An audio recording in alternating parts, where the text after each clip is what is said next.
In this video we're going to be taking our first look at these, the Hoka Clifton number 9. What is up everybody and welcome to 40 Runs and the Hoka Clifton 9. Now, I wasn't actually planning on reviewing this shoe. And by the way, full transparency, I'm not getting paid to make this review. I've not been given a script or anything like that. And this is all my opinions of mine. Okay, right, so just before we get into that. But I wasn't actually planning on reviewing the Clifton 9 because it was just a shoe that really has never really, I don't know, got me that excited. And sometimes we get shoes in, and to be perfectly honest with you, I just, not that I can't be bothered, but I just think, really, do we really need to review it? But I put a poll out on Instagram, and you guys came back and said, actually, you wanted a review on the Clifton 9. So that's what we're going to do. We're going to do a first impressions. We will then come back at some point in the future and do a performance review, how I've been getting on with it further down the line. And we'll probably do a versus video, I guess. We'll probably put it against some of the other shoes where I think it's probably currently matched against. Right, okay, so Clifton 9, let's firstly do stats and features. Firstly, we've got the price. Price is £130, which I think is pretty reasonable. The stack has been increased by 2mm. We've got 31 in the heel, 26 in the front. We've got just a normal EVA foam that's apparently been upgraded. It's a little bit softer, I'll come on to that. The higher stack has definitely improved the rocker feel of the shoe. We've dropped a bit of weight. The shoe is now 266 grams in my UK 9.5, and they've also upgraded the upper. The outsole is still that sort of rubberized coating on parts of the shoe. You've still got exposed EVA, but you've got like the rubberized bits. It's hard in this little black version. But yeah, the outsoles on Hokas aren't very good at all. Okay, so we're at about 26 miles in the shoe, so really first impressions, but we've done 26 miles in the shoe at the moment. The first thing that I want to talk about is the fit. When I put the shoe on, I thought these are too small. I really did. I just put them on, I thought, there's no way these are a 9.5. They really felt tight here. So I would say to you, watch your sizing. But here's the thing.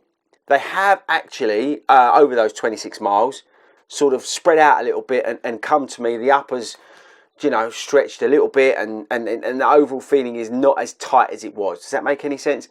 But if you struggle with a wide foot, watch your sizing. That's what I wanted to put it at the front end, because you really need to watch your sizing on the shoe. So for me, UK 9.5. This is a shoe that I've been using for basically daily miles.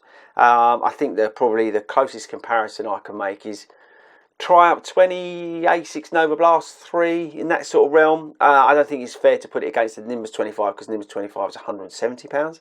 I think £130 is, you know, is a reasonable price for the shoe. I like the overall look of the shoe actually this year. I think even in this black version, it looks kind of cool. But the biggest noticeable thing for me is how much softer it feels. They really have improved the ride of the shoe, I would say, with this upgraded EVA foam. Yes, it's a little bit old-fashioned, and you know, you could go Peeba and you could do all these other sorts of cool things with the shoe, but actually, in fairness to Hoka, the increased stack, which has not increased the weight, with the newer foam, or the new foam compound, or whatever they've done to it, with the rocker, has actually improved the ride. It's not as boring and not as dull as previous versions. I like the upgraded upper. It's breathable. It's of a reasonable quality in terms of feel about it, because again, it's not an overly it's not at the top end of the range in terms of pricing, but the quality of it, again, compare this to an Invincible 3, it's like night and day in terms of the quality and feel of the upper. So fair play to Hoka. I think they've done a very good job with the upper. The comfort around the heel is very nice. I still got that sort of flip away from your Achilles. It is a very nice feeling shoe. The tongue is gusseted, so you get a nice lockdown on the midfoot. What else do you need to know in terms of how I found it? Okay, let's carry on with likes. Shall we? Then we'll do the dislikes. So yeah, so likes real quick again. I like the ride. I like the upgraded ride from the EVA, the softer EVA foam with the rocker. I like the upper. I like the weight. It's 266 grams. I like the feel and the comfort around the shoe, and it just feels nice when you've got it on. It feels pretty effortless. I like the price. Yeah, that's probably the likes. Dislikes, I don't like the outsole. I'm going to burn through this, and it'll be really interesting when I come back and do the performance review how to get on it, because I've already started to like wear it out, and it's, as I said, 20 something odd miles in the shoe, which is a bit embarrassing, I think. I do think it's a little bit sort of I don't know, I just struggle to find a place for it versus some of the other shoes out there. I'm thinking like Nova Blast 3 is a much more exciting shoe to be in. Does that make any sense? So that's one of my dislikes. I just kind of think it's a little bit, I don't know, it's a little bit vanilla. But that's it in terms of dislikes, actually. I was quite surprised. You know, there's obviously more likes from what I've just said. There's more likes than dislikes, which is quite surprising because I didn't think I would like the shoe as much as I have.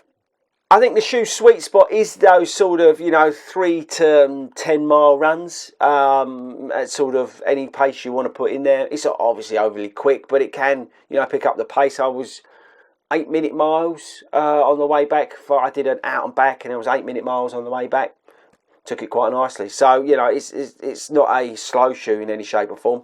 I think the thing that lets it down is a little bit the sizing, but if you get that right, you're going to be okay. But yeah, you know, overall, it's actually been a bit of a surprise because, again, I wasn't that really fussed about getting it on the channel. It's just not a shoe that really excites me. It's still not a shoe that excites me. It's not a shoe that's interesting. It's not a shoe that I would just, you know, oh, the release date is X. Oh, I'm hoping that I'm going to get sent that shoe from Hoka or, you know, or Start Fitness or whoever. But it's not a shoe that gets me excited that I want to see what they've done to it. It's still a little bit, like I said, a bit vanilla.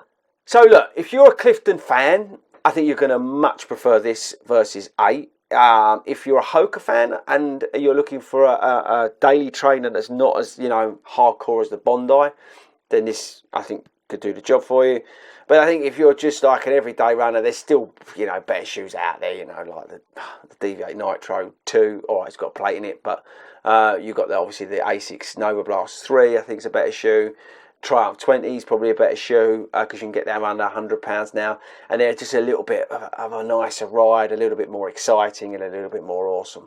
Does that make any sense? So there you go, that's the first impressions. There's nothing wrong here. It's surprisingly better than I thought it would be, but it is still a bit dull, if you know what I mean. So that's my first impressions of the Clifton 9. I hope that helps, hope that's useful if you are thinking about it. Just watch your sizing. And yeah, I will catch up with you with the Clifton 9 in our next performance review, whenever that may be.